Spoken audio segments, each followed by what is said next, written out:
Hello there, and welcome to the Rest is Lean podcast, a light-hearted look at all things business improvement through lean manufacturing, continuous improvement, and operational excellence. I'm Alan, and with my trusted colleagues and friends, John and Russell, we're looking to impart our 30 years plus knowledge from this field, and with a view of giving you some pearls of wisdom that you can take away for free to help improve your business processes, develop your people, but most importantly, have a positive impact on your bottom line. Enjoy the show.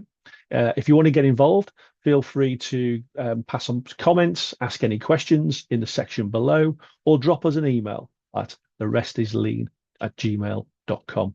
Even better, if you really enjoyed the episodes, don't forget to subscribe, and we'll look forward to seeing you very, very soon. Thanks for watching. Right, so welcome to episode number 5 of our podcast. Who'd have thought we got to number 5, lads? By the way, John, you mentioned we've got to number 5. My mother has written in and asked if we can stop doing it. Russell's no longer allowed out to play. No. She's seen who he's playing with, and she doesn't like the language he's coming out with. Did she give you any constructive feedback, Russ? She did, yeah. She said I'm looking forward to seeing Alan with a family heirloom pair of headphones on. Because as a side hustle, it appears that he's guiding Spitfires and Lancasters into Biggin Hill. What's with those headphones? Oh, mate, do you know what? This is my little treat to myself. Okay, Yeah. so I said to you in the last episodes I went over to Australia, so I wanted to get a nice pair of headphones to while the time away on the plane, etc. So And he didn't have any. and they didn't have any short copies, Oh. but they're different. I don't know if you've seen the Marshall ones. Oh, top brand. And they're square, not round. So I thought, they just look different. And you know what I mean? I don't tend to go with the Yeah. the masses. I would So say yeah, they look a bit cool, but you just told me they're a bit square, so can't really exactly. Well, it's hip to be square. As was it Huey Lewis that said that? Was it? Yeah. John, tell us about your week. Yeah, Dear. so ironically, I've not been very far from home over the last 3 or 4 weeks. I've seemed to have spent more time in front of this computer than anything else. So I've been doing quite a lot of voiceovers for a client's online training platform. Oh yeah. They got some animated footage that sort of depicts various tools and techniques within their lean world. And they wanted a dulcet set of tones. They couldn't find any, so they used mine, put a bit of narration on. So I've been doing a lot of that in my side hustle, my YouTube channel. I've bizarrely, because I'm into cars and garages and things, as most of you probably know, but I've been testing an all magnesium electric bike. Nice. Testing how, John? Testing as in build it, because it comes in bits in a box. How long does it take to build? Right. Ride testing it, maneuverability testing it, and foldability and portability, because it's magnesium and it's supposed to be really easy to carry and Right. chuck in the back of your car and all the rest of it. And it's cool as. So yeah, it's very, very, very, very nice. Did you I have can to flick an purchase image that? of it up if you're actually interested in it. Absolutely. But, I I'll thought you'd insert. be riding it. You'd be riding it in the in your office. Yeah. I'll ride it onto screen in a moment. I'll put an image up in a moment because it'd be easier. Okay. Then I've been doing some stuff for an aerospace company who's won a big order, and they wanted help in deciding on the manning for it. So how many people we're gonna have to hire. It's always we can get very blasé when we're in a company and we're doing lean stuff and say, oh, you should try this. I reckon it's going to save an hour. But when it comes to how many people should we hire, Yeah. that puts a whole new perspective on things, because you can't underdo it because you're going to fail. But if you overdo it, real people are going to get say bye-bye to. It's not nice. So it's quite challenging stuff, but very interesting, and really enjoyed it. And the other thing I did, which is why I said I'd share in a moment, is I've been clearing up my office. Ha! You guys have noticed, haven't you? It's tidier, slightly tidier. But I've been going through my shelves, and in going through my shelves, I found a photographic piece of evidence, Al, that Right. Russell started lean at the age of approximately 12. Okay, yeah, yeah, I can So well believe it. I 12. 12, it must be, it must be. Can you see a little young Russell? Look at me, yeah, Look at people. that. Hey? Right, my word. Look at Mixan. I know, yeah. Oh, So we've got Russell on the right, yeah. age Mr. 12, or And Look you know at what? that. allegedly, you've got And to you, be 30 there, ain't you? I don't well, I know. was what? 19th of May, 1999. Yeah, Yeah, that was Wow. 1999. So I was at that point, I was 28. But the man sat opposite me, Nigel Pedley. yeah. Yeah. I met him for my twice a year brew with him this morning in Costa in Leek. No. Did you really? Yeah, every twice a year we meet up, and he's now retired. He's early 60s. Yeah. Was smart and retired, and Yeah. Yeah. every 6 months he reminds me that he goes away for a fortnight every 2 weeks, and is living the life of Riley. But He is. yeah, yeah, Nigel. He recommended to me about climbing up the Sydney Harbour Bridge Yeah, when I was over there last. He's Yeah. great. He's a fantastic night. But Got Mick San, who trained you guys, looked yeah. yeah, he after you did. guys in your early God bless. days, and we'll talk a lot about that another day, I'm sure. Hmm. You've got Rio San here that Yeah. Yeah. trained me. There's lovely me. Yeah. We've got to be very similar ages, I would say, Russell. I'm a little older than you, but look. This, But John, don't be too harsh on yourself. It's been medically proven that I have that Benjamin Button thing going on. I am aging backwards. I don't know how, I don't know why, and I'm just oh, lucky. I'm I aging only heard backwards. the half of that story where it says Russell's a bit backwards. But And look yeah, at we've you, got like John. Koji-san, That's Koji, yeah. Ed, Ed, Ed, um, Rob Brown. Rob, and Yeah. I can't remember the name of the gentleman at the back. It was great. John, were you born with stubble? Yes. I've had a 7 o'clock shadow since about the age of 16. What a picture! It is. Well That's done, John. great. Where is it? That's Mr. Spence, by the way. We shouldn't leave him out. Mad O'Rourke's Pie Shop, Oh, in somewhere in the Tipton. Black Country. I can't Yeah, remember. Tipton. In Tipton, Tipton. is it? Yeah, Yeah. yeah, Madam Rocks. Yeah, yeah. We'd Oh, have there been you go. working. That's the magnesium bike I've just been testing. Ah, okay. Yeah. Did you have to buy it, John, or was it a No, sponsor provided? Look at he you. gave to me in return for testing it and giving my true opinions. I was given it. Get in. Fantastic. Yeah. So, SponCon. who? Sponsored content. SponCon. Sp- Not what you thought you heard. SponCon. Yeah, you know what I heard, don't you? Never Yeah. Move mind. along. Yeah, move along. Moving along. Al, what you been up to, mate? Mm-hmm. Day before yesterday, I met up with a certain Granger Forson. Oh, Okay. Blast from the Mr. past. Christmas jumper. Mr. Christmas Jumper. Hi, Absolutely. Yeah. So, Granger. You're bound to be yeah, watching this now. You're a fan of Al's. he is. And one thing I will say, either offline or on one of the previous episodes, we mentioned about Mr. Akers with 2 second lean. Yeah. Yeah. Granger is a big fan Yes. as well. Yeah, Yeah. real big fan. He was talking to me. We've just finished the first phase of a supply chain initiative over in, should we say, in Kosovo and Macedonia. Nice. So that's interesting. That was, well, yeah, it was very interesting. I mean, getting there and getting back is actually quite interesting. That was a really good activity, that, in some places. The key takeaway for that one was, and again, we probably make a bigger episode out of this, is how things can move so quickly when you've got an engaged and a bought-in team, as opposed to you're just rocking up because, I don't know, I've got a subsidy Yeah, and I yeah, need yeah, something yeah. doing. Yeah, so that was a real telling point for that one. Mm.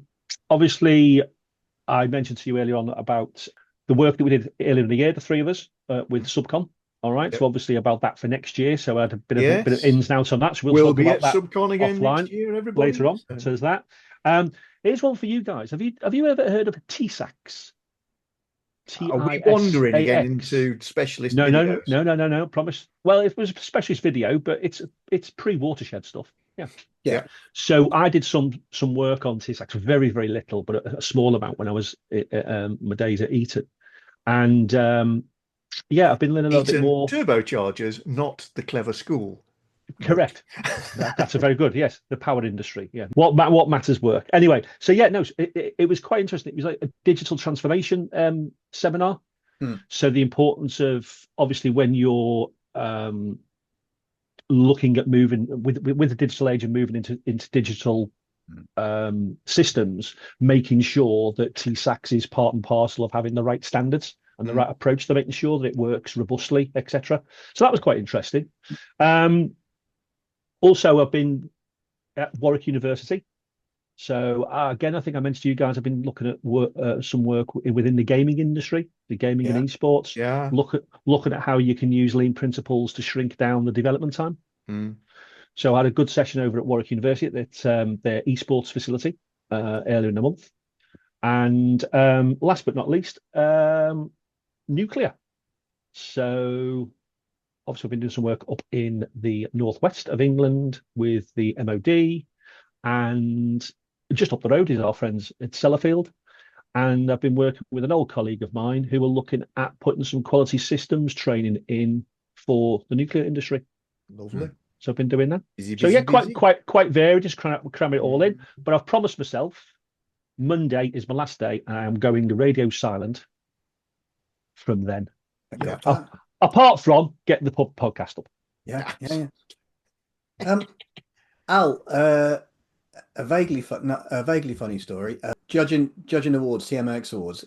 The year that COVID happened, it was all online, and I was very, very reticent about it because I thought it's hard enough getting around a factory in 2.5 hours and taking in enough. Mhm. But it was all online. The only reason that I signed up for it in the end was because they had to record a 30-minute uninterrupted womb to tomb, gate to gate video, unedited, Yeah. of their factory, warts and all. And so we did the initial judging from that. Anyway, Sellafield put an entry in, yeah. Okay. But this is funny.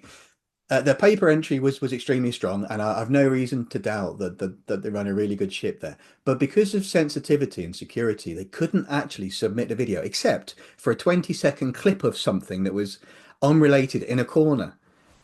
And so we're on the Zoom call judging it and saying, look, all due respect, you may be absolutely mint. We can't judge you because all we've got is a 20-second It's video. a secret. So we can't award you a prize based on believe us, we're really good. That's it. Honest to governor. Yeah. My mum sent the letter in to prove it. Yeah. Very cool. But they're saying that was the MOD. I mean, obviously, you guys all know, working in those sorts of things where the restrictions are so high, and understandably so. Yeah. But how it also detracts, it's that balance, isn't it? Because it detracts in terms of, in some cases, sometimes it can be investment because people can't see with their eyes because you can't show it. Yeah. They We're can't doing see the great, offering. but you'll have to trust me. Yeah, Yeah. exactly. It's so Exactly. impressive behind that door. What's behind that door? Yeah. I can't say. Yeah. But anyway, yeah, it was a really hectic few weeks, but nonetheless, enjoyable. Very good. So, And Russ, what you been up to, mate? Busy all over the show. Cork, Sheffield, Leicester, Telford, various stuff. Can I elaborate on a couple of things that you both said? Because I think there's things of interest there. Yeah. One is, John, you were talking about capacity planning. Yeah. In my previous life, I was a capacity planner. So a Messi Adati, I love capacity planning, trying to work out how many single aisle versus twin aisle landing gear we could make. I loved it. It appealed to the geek in me. And luckily, got a client who is growing fast, has enormous growth plans. And so the first thing I said to them that we need to do is not lean stuff. It is, you can't show me a capacity plan beyond 2 months. Let's do some capacity planning. Yeah. For what you said, John, hiring the right people at the right time with the right lead time to get them skilled up, but also to make sure that you're putting fixed cost in terms of CapEx in the right place at the right time and you're upping shifts. And I really enjoyed doing that capacity planning piece. And it's amazing how few SMEs that I've been in and out of do a half decent capacity planning job for the medium long term. Yeah. And end up buying the wrong kit or kit too early or kit too late or kit that the founder thinks is shiny and really likes. Yeah. So there was that point. Ornaments in many factories that I go around. They're, you know, Mm. what's that machine do? Oh, we don't like to talk about that anymore. Why not? Because It's a white it elephant. doesn't really work. The white elephant, yeah. What's that then? Oh, it doesn't work. So what do you use it for? Nothing. Yeah, So how long have you had it there? 3 years. Why yeah, don't you bin it? Do you know how much it cost? that's right. Now, let me introduce you to the concept of sunk cost and the sunk cost fallacy. Oh, don't get me Whereas, started on lean and financial books. And can we put this rubbish in the skip? No, you'll devalue the company. It's literally worth nothing. Oh, well. whereas Alan has a pair of headphones that have depreciated over 75 years and are now fully depreciated asset, running cost only. The class is vintage now. And the second point quickly was Al, you were talking about digital manufacturing. I think it's a fascinating area, and Mm, I've done a couple of conference things, and I did a blog a couple of years ago called "Manufacturers Are from Mars, Vendors Are from Venus," and it was about learning to speak the same language. And even before we get to running a decent proof of concept linked to a business need, before we even talk about Yucatan in that, when you engaging on a sound basis so that it works well, because they mm, talk different languages, and the salespeople want to sell, even technical salespeople, they want to sell shiny baubles, and manufacturers don't want to open the kimono or don't think hard enough about the problem. So I think mm, there's a huge piece of work Mhm. pre-adoption about let's all try and be a bit more grown up and speak each other's language. mm, Yeah. mm, And it leads on to a really big point there, Ross. I think we touched on it in one of the previous episodes about the rationale as to why people want to go digital and what that really means. And the particular point I pick up on is like, oh, yeah, but we can get our information so much quicker. Yeah, but what information do you get and what information do you want and why do you want it? Yeah. Because all you're going to do is if you haven't got the integrity of the data up front, okay, all you're going to do is get rubbish out quicker Yeah. Yeah. and actually make decisions, wrong decisions more Yeah. quickly. Yeah. Because it actually, in a perverse way, I don't know whether you guys have been through this before. Sometimes having that delay because it's not instantaneous actually makes you think, oh, actually, I don't want to do that. Yeah. So the yeah. fact that you haven't had the information or you haven't transferred the data into information initially, and Mm, actually give you a bit of breathing time to reflect and think, actually, oh no, that's not the right thing to do. yeah. Whereas everything is going so quickly, yeah, you can make the wrong decision very, very Yeah. quickly.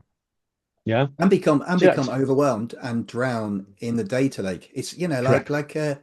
Mick Sam was always banging on about fishing, wasn't he? Yeah. Catch small fish, not big fish. And Yeah. a few years ago, this 2016, when I was in China with him, he said to me something like, "Good learning starts with a question." Hmm. Um, and like a fisherman in a lake, they'll put the bait on for the fish they want to catch, i.e., best you start with a question and then interrogate your data. Now, I thought about that hard. I agree a lot. I think there are cases where you don't need to, where digital manufacturing can problems that we can't see, and they can point to the next best Kaizen you can do without you being aware of it. But it's an interesting thought process. Mm. Mm, mm, There is a mm. certain fuzzy logic that if you manually collect data the slow way, the old way, then when you look at it and go, screw up, whatever, chuck away, Mhm. and somebody sits down to do the next week's worth of collection and calculation, you go, just stop it. Just Yeah. stop it. It ain't worth the effort. Particularly if it's you that's got to do it or Yeah. analyze it or read it, Mhm. you say just stop it. Yeah. When Mhm. it's all electronic, and there's no personal effort to collect it, and present it, there's not the incentive to turn it off. Mhm. Now, obviously, there's little in the way of negative either, but you build up this sea of information that none of it is vital, none of it is what you want, and stuff gets lost, and therefore I don't think you analyze it as well.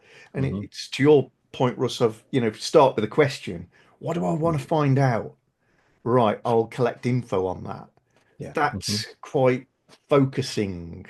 And you know that you've got to get your question right, because at the end of a month you want to go, oh, I should have collected that. How many times when we were with either Mixan, etc., right, or Rio or whatever, they would berate us for sitting on a computer and going through spreadsheets. Okay, they basically just go to the shop floor, go to Gemba, and watch. Okay, if you've got the eyes, the majority of the information you need is there. Okay, and if that data collection is taking, like I say, longer, the actual collection is taking longer than the time you need to make the decision, there's something inherently wrong. Okay. And how many times do we go into companies and we just see poor, I know, team leaders or senior operators, and all they're doing is they're plowing through reams of paper. Did I ever tell you when Mick he gave me shoeing, funnily enough, and drew me a live Pareto? No. We were in a rubber place back in 2000. Anyway, as part of the pre-diagnostic, they were supposed to collect data as you were for a period, for 2-3 weeks. They didn't collect the data. So we get there for the diagnostic, and I say to Mick-san through the interpreter, all earnest, can't do this, Mick-san. No data. No collect data. And he pulled a face like a slapped arse, as often happened. Frog marched me out on the shop floor. Asked the team leader when the scrap bin was last emptied. Team leader told him, worked out how many parts they'd made since then, emptied the scrap bin on the floor, and showed me how to build a live Pareto. Yeah, I know what you mean now. Yeah. And for me that was like a lightning bolt, as in data is more than numbers, because I heard data is more than numbers. But it's another expression of Genchi Genbutsu, go look see, isn't it? Data is more than numbers. Data is many inputs, and all you have to do is validate it and triangulate it. Exactly. I've experienced that sort of live Pareto or bar chart in many forms, and again, directed very much by my master, who was not above climbing into skips, chucking stuff. Remind me again, John. Yours was Hero Sam, wasn't it? Was it Hero Sam? Rio Sam. Rio Sam. Oh, yours was Rio. Sorry. So I had the what was he called? He used to repeat it to me again and again. He was the production and quality analyst for Honda Japan. All of it. That was one of his catchphrases. And so he loved a bit of data. But yeah, he very often go over the side of a skip because he was like a gazelle and start chucking things out, and then a header pop up and say, Johnson, do categories on the car park, and we'd lay out categories. Fabulous. And then camera on a stick, take photo from above, and then we'd stick it on the wall and scribble on the category names and stick it on the wall in the factory. And it was a quick and easy way of collecting data, but a photograph of piles of bits on a car park stuck on a wall of a factory has such an impact. It has such an impact on the operatives who oh, wow, this is cool. Bloody hell. You don't realize how much stuff goes in there, particularly when you put pan notes, for instance, on top of it. And then you've got the management team who want to go at first, what the hell's this? And what have you been doing? And health and safety. And, ooh, that's quite interesting. Do you think we should cover it up? And there was that whole argument about, so it disgusts you, does it? Does it disgust you? Those visuals add so much to the data and the way you do the data. And it runs on to, have you guys ever been involved in MRBs, material review boards, where you have... It's like a once daily, occasionally the frequency different. A group of people go onto the shop and they'll be greeted with a table, generally, that has got literally all of the components that were scrapped, not quite right, etc., laid out in front of them. That's called Asaiichi Morning Market. Carry on. Asaiichi, that's a new one for me. So carry on, John. Material review board in my way, and you get the group of people who literally sentence, like judges, the parts into scrap, rework, scrap and salvage, rework. Actually, that's fine. Use as is. Use as is. And if it's use as that's fine. Then you've got to go back and adjust whatever made the person chuck it in the bin. There's something wrong with the visual standards. There's something wrong with the instruments. There's something wrong with the Mhm. training because that shouldn't be in the bin. Mm. The stuff that needs reworking, we've got to come up with the slickest, most efficient rework process and avoid creating a permanent fix, as in the Mhm. rework process becomes a process. But you've also then got to move on to, right, how did they get here and stop Mhm. it ever happening again? And then the scrap side, again, you do all the fixes off the back of it, it turns into an action list. But where did we catch this? Because it looks like a finished component to me. Why didn't we Mhm. catch this earlier? So it's like judge and jury, and everybody's got to be there at a particular time so that within 10 minutes, they can sentence all the parts and write up the actions. The actions may Mhm. take longer, Mhm. but nothing is delayed longer than past 7 a.m. every morning. Yeah. Very good. So is It's the Mhm. that a fact daily that they're on the activity? table Mhm. Mhm. makes it happen. If they Yeah, were just numbers, Yeah. it's not so urgent. exactly. We used to have that eating at 2 o'clock every day. 2 o'clock every afternoon. We used to have that. Mhm. Mhm. It's amazing the variety of these, how you can use these things, isn't it? And Mm, that I think is the skill we need to develop. So I've never used it that way, but I will do in future. mm. The way that I've used it is um, where company isn't getting to root cause because people aren't going out on the Gemba. They're recording it on the face of it. They're trying to attack the number one Pareto, but in the morning meeting, they are literally just mentioning it and then moving on, and alarm bells are ringing. Yeah, Mhm.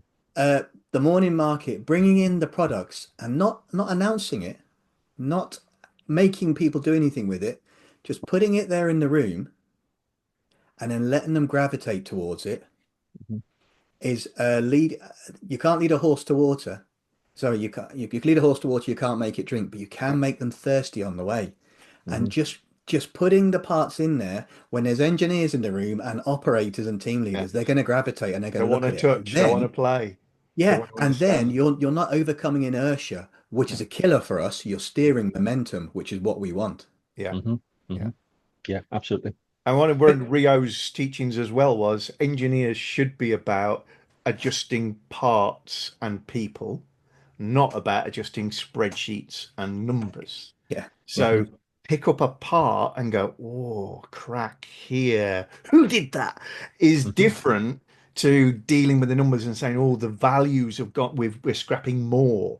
There's Mhm. something more immediate about fix this problem because you can see it and hold it. yeah, Whereas the numbers might say, oh, well, it's not that big.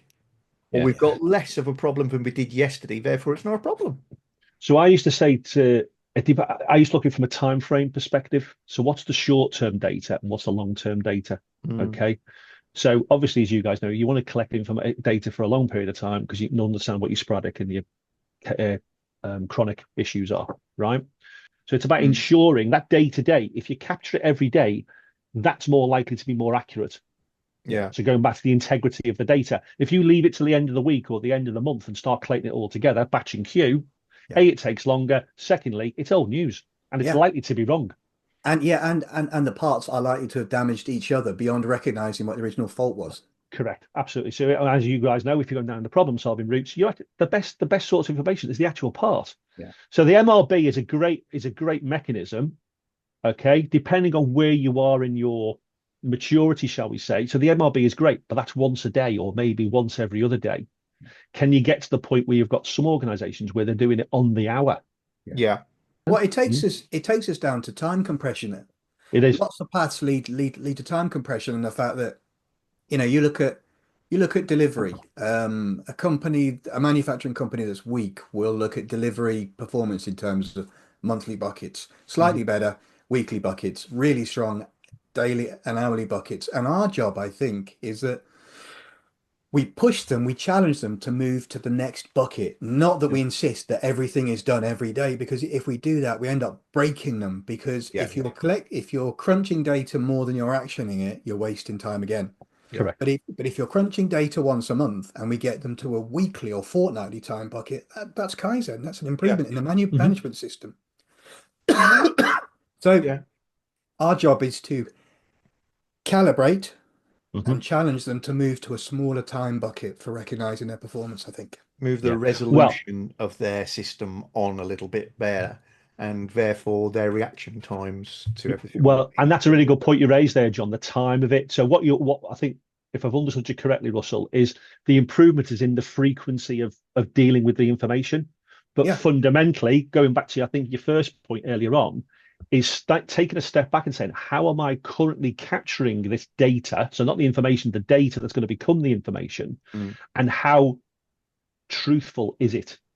Um, Treating problems as treasures can for us it can just be Yeah. a trite statement. It's about human behavior. It's about incentives and what KPIs and metrics we want to sign up to, I Yeah, think, Yeah. yeah, as yeah, well. I yeah. love that expression, Russ. Treat your problems, your scrap parts as I treasure. like that. Yeah, it's good. I think it's a mindset changer. Mm, Um, I'm a very glass half full person, so I can buy into that hugely. It's kind of in the same way as give me a pie chart of scrap and rework in your factory, and somebody comes back with a big green thing with a little red sliver in it, and next door to it, oh, we've got another line that looks like a cherry with a tiny bit of green in it, and I get excited and almost happy with the red one whilst everybody else is depressed and go, what are you worried about? Yeah. We're still in business today. We make money. And we And can look, make more. Look how oh, much more what we a can make. huge Exactly. opportunity. And I think that goes with that same mindset of treat your scraps, treat your errors as little treasures because, Hmm. hey, we're able to stay in business for these few weeks or years, Hmm. Hmm. and we've got this. Yeah. We can be better tomorrow. How Well, amazing is that? well, John, it's fun. Exactly It's right. funny. It's funny, you two got me thinking 5 minutes ago about scrap bins. Hmm. And think I was sat here thinking scrap and defect bins. What is the perfect defect bin? And my trite consultant brain said no defect bin because we don't make any defects. And then reality kicked in, and I said an empty defect bin. And then straight away, nanosecond later, that ain't gonna happen either. It's just gonna be Dodgy fewer quality defects. systems. Yeah. So and then I ended up where I always ended up. The best scrap bin, defect bin, is front and center of the cell on the main walkway. It's small so it fills quickly and forces a reaction. Hasn't Hmm. got a lid, and Mm, everything in there is treated like a baby bird with a broken wing.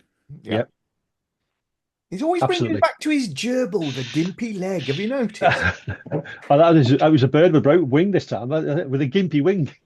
We've got variety in there, But but the but theme it, is always the same. do you know what? But it's absolutely It is. true. It's It, lovely. it and those little nuggets are. Mm, I mean, obviously, it depends on what the process we're looking at, the company, the yeah, parts we're making, but the principle is sound. Yeah. You absolutely. can't knock it. The bit I like you said there, Russell, is, and also it's small, Yeah. which means if it is going to fill up, it drives a reaction because for all the things you don't want to be damaging already defective or potentially defective parts. Yeah. Mm, Yeah. Yeah, Absolutely or right. you lose sight of why it happened in the first place. So if you're going to be talking to the operator afterwards, if you leave it too long, they've forgotten Yeah. the instances. You know what could it, obviously down to the, should we say, the problem solving level. You know, the environment may have changed. That could have been one of the causes of it in the first place. You've yeah, lost that beauty. Yeah. yeah. So, and And I Yeah, think, I think and this whole theme we're looking at of sort of live and physical data, which is what this podcast has turned into. Thinking of titles already. Um, Brings me to another little story that I think was very influential on me in my early years, learning all this lean stuff. It was certainly after I'd had all these conversations about MRB tables and the live Pareto straight out the skip and all the rest of it. And I started to see the power of people holding the broken part rather than looking at the data and the charts about the broken part. And then myself and Rio-san got a piece of work in a company that no longer exists, unfortunately, called Remploy. Ah, Now, if you're in the UK, you might be familiar with that. Elsewhere, you definitely wouldn't. Remploy was a government-backed manufacturing slash assembly company that specialized in hiring people who are differently able. So it could be people who have got different psychological outlook on life, on various spectrums. It could be people who are mobility limited, sight limited, hearing limited. Anyway, myself and Rios went and did a lot of work with one of these Remploy sites near Birmingham, and they had an MRB table. So everything that was wrong or incorrect ended up on a particular desk, and every morning there was a small group of people that went and sanctioned and sentenced all these parts. And what was interesting is they mixed not just the functions, but they mixed the abilities, and they Okay. would ensure there was always at least one blind person present, and it would ensure that there was always at least one deaf person present. And when I asked about this, they said, well, they are acting differently. They are literally using fresh eyes, excuse the pun, because they're not going to experience that part in the same way. And everybody was looking at these pumps at the time. It was an aluminium pump casting that they were pressing the impellers into for Land Rover, I think. And the parts had got a hairline crack that had been found during assembly. They didn't know if they caused it pressing or if they'd come in like that, and they were sanctioning the parts. And everybody's looking at these and examining them. And of course, blind guy gets involved and immediately picks it up, feels for the crack, can't really feel anything, and then starts hammering it on the side of a bench. Reaches behind him, gets a raw casting, and hammers it on the side of the bench. And we can all go, "Oh yeah, that one's cracked, isn't it?" yeah. And then we all went, "Oh, that's really good. Ooh, can we sacrifice some parts?" Yeah, yeah, yeah. Let's go over to the raw castings area and let's I'll call him Bert. Bert, test these for cracks. And then again, he just hammered them on the side of a stillage. We put them all in a skip. And he found another one with a crack. Ah, And we couldn't see it, but later we found out. Um, and then we just go, okay, this is incoming castings. It's not about the way we're handling them. mm, They got an award from Land Rover for this because it triggered a whole discussion in their world. A, they fixed the problem that they wouldn't have otherwise done. B, they started looking at ultrasonic testing. And C, they had this whole conversation about quality and inspection and fresh eyes and physically touching, holding. And Rio had had this throwaway line with me for years, which was, John-san, we do three Gs, Gemba, Genbutsu, Genjitsu, where we go to the place where it happens, go get the real data and have the oh moments.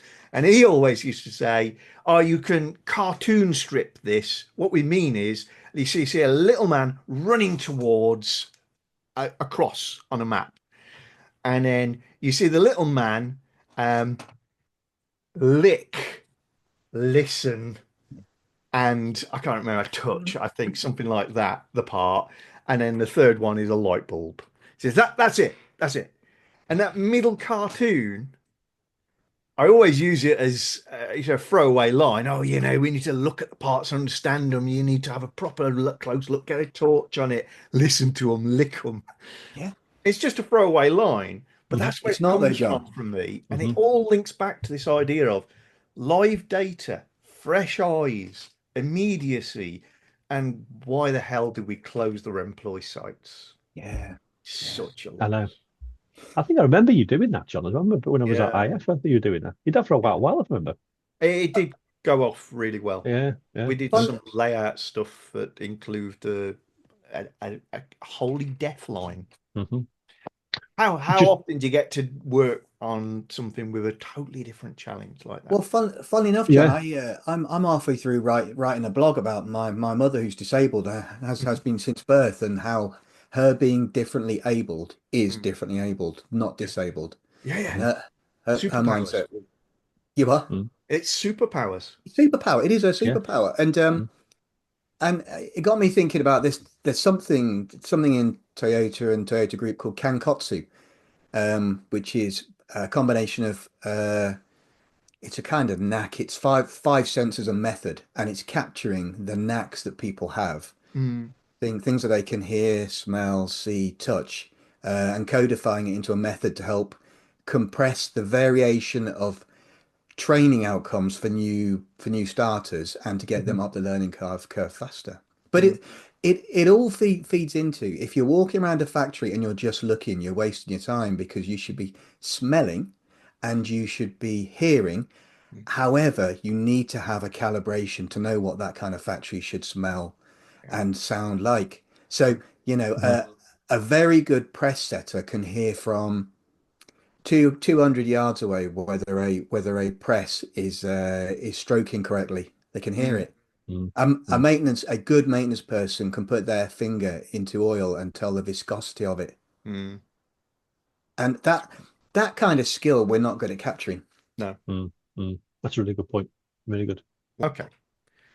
So we'll bring this particular podcast to an end, even though it's getting quite exciting because they can't run on for hours. We've got other things to do.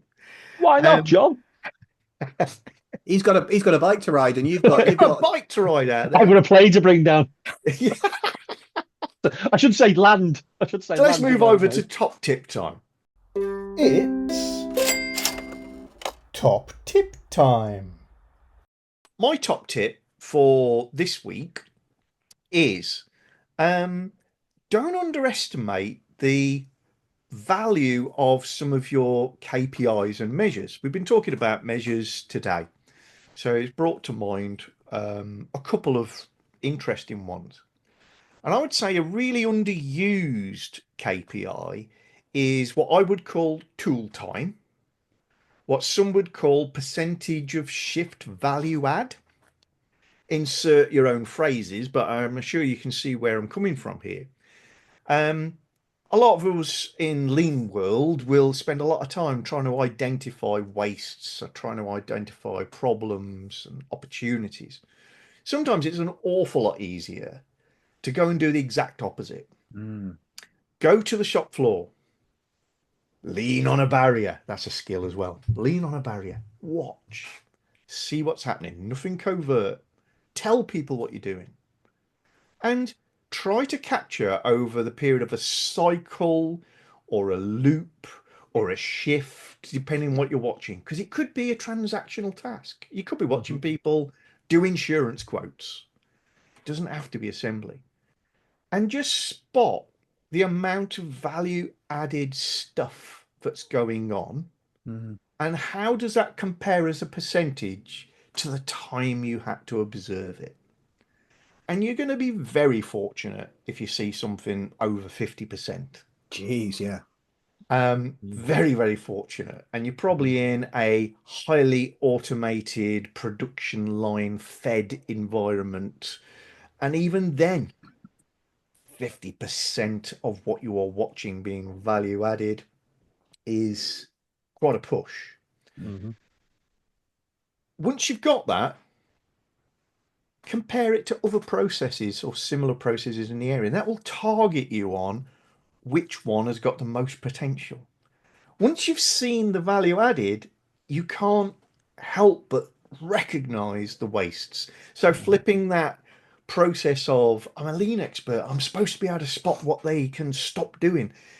Flipping it around is often the key to some real revelations, and it gives you a really cool measure that probably you do have to stand there and stare to measure. So you're mhm, not going to measure it by the minute, by the hour. It's going to be at a frequency, randomized. That's fine. It's still mm. a very, very powerful measure and well underused. Great tip, John. Yeah, good, John. Nice one, John. Thanks very much, guys. So, um, that kind of wraps up this particular episode. If you're enjoying what we're doing, as Alan said at the start, then get on over and subscribe to our podcast. Please click the little bell icon because then you get a notification when the next one pops out as published. And we'd love to see more comments from you guys in the description below this video, or email them to us asking us what you would like to see us discuss Yeah. for our opinion on, or just a question you'd like answered by three folk who really haven't got a lot better to do than talk about this sort of stuff. And also three people who are prepared to be honest about their failures and have no. So what makes us a little bit unusual is that I don't think we're afraid to admit uncertainty, but between Correct. us, we'll have something approximating an answer. Yes. Exactly. Yeah. Exactly right. So don't be afraid. And actually, John, just before we do close off, we're obviously recording this slightly before Christmas. Yep. And I know it's going out slightly after Christmas. Shall we just wish everybody a very, very Merry Christmas? Let's do that, Alan. So go on then, John. Merry Christmas, everybody. Merry Christmas, everyone. Have a great, great festive break, and we'll see you on the other side. See, if we're real cool now, we'd do it in 16 different languages, rotating round one at a time each. Feliz Navidad. Is that one? Oh, Feliz Navidad. Yeah, that's not going to work. And if you're in Japan, enjoy your KFC. Yes. Good man. Bye, guys. See See you guys. later. Thanks for joining.